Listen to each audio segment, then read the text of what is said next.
Well, welcome back. This is an unannounced third part, and I thought I should just show you all here, giving here water to some. These were not propagated, we bought these, but we bought actually 10 of them, and 5 of them died last year in the snow that we got.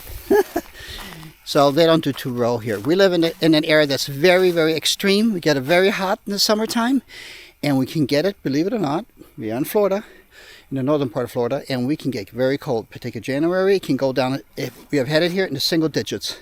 So that's why you see all these little hoops and things to protect the plants. Here's my lovely lady here. She's putting in a little winter garden. And now I want to take you to our newest little baby here. And that's actually the third part, because I showed you all how we did it, how easy it was with the air layering, and we put up a new little hoop. And here we are. So let's go in here and show you all. Now these were not air layered. These are the plumerias. These are just from cuttings. Always cut them down and you can put them in a pot and get new ones. They grow a little wild. I need to start trimming them down and that they grow better. Okay, back to the citruses. So I didn't have time when I was going up there and then taking them all down. There were still quite a few of the ones that were air layered that you also maybe saw or remember from the video before. These are the calamandine.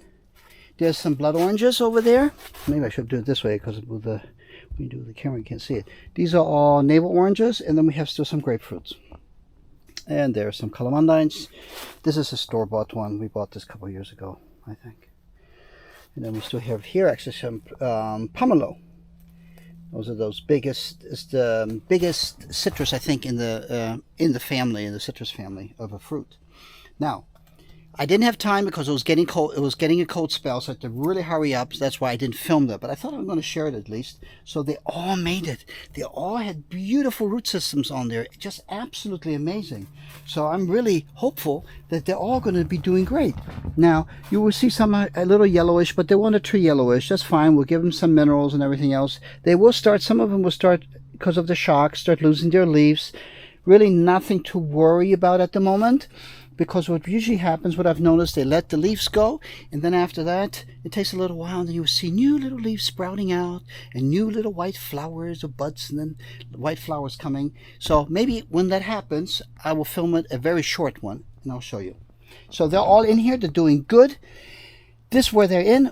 I put this up just a couple of days ago. This is the hoop system that we're using. These are recycled panels, hog panels. We had them for our sheep, for cows, and for our hogs. Piggies that we had for fun, and when our kids were growing up. So we're reusing it for all kinds of different purposes. If anybody wants me to make a video on how to put one up, I still have a couple panels. I could show it and make one kind of, but they're really easy to do. They're 16 feet long. You should be able to get them like a Tractor Supply or any other farm supply store.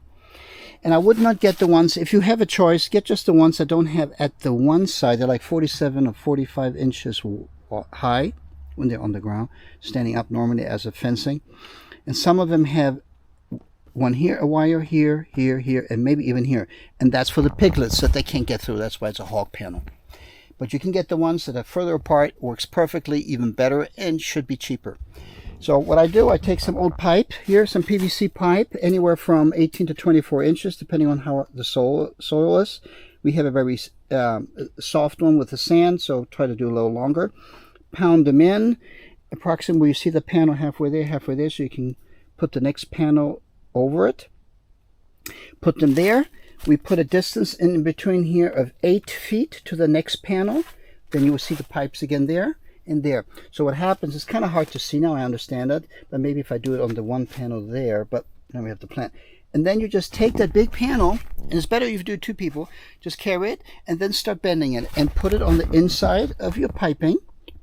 Use it as where you can put the pressure on, and then just bend your panel, which should go very easily. Don't be afraid. One person can hold it down on this side over here, and just bend it nicely to all the way down, and that it comes on the inside of the pipe.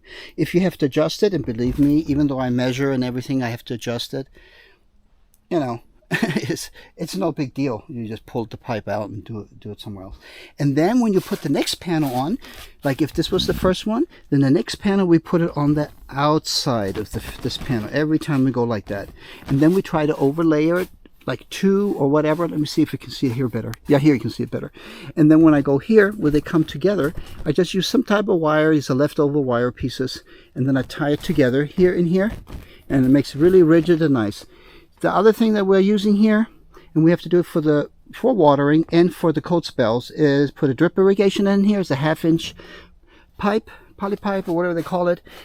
Put a shutoff valve over here, because not all of our hoops might not need watering, but when it gets cold, they will all need the water.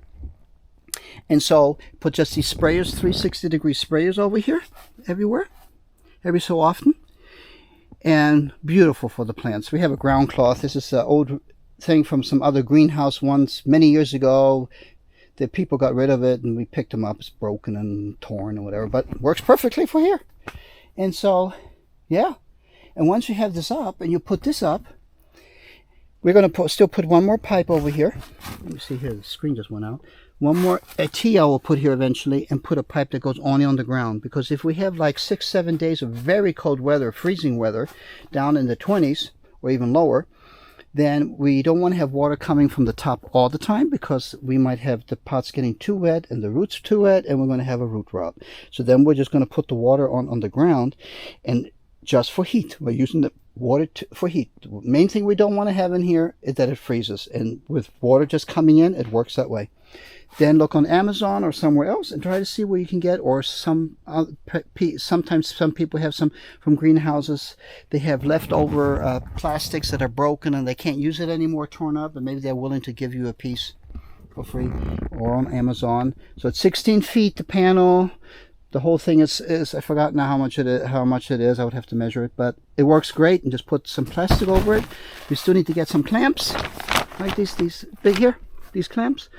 And then you're in business. I really hope you enjoyed it. I know I enjoyed showing something, because I enjoy watching other people do things. So hopefully it helps. And till next time.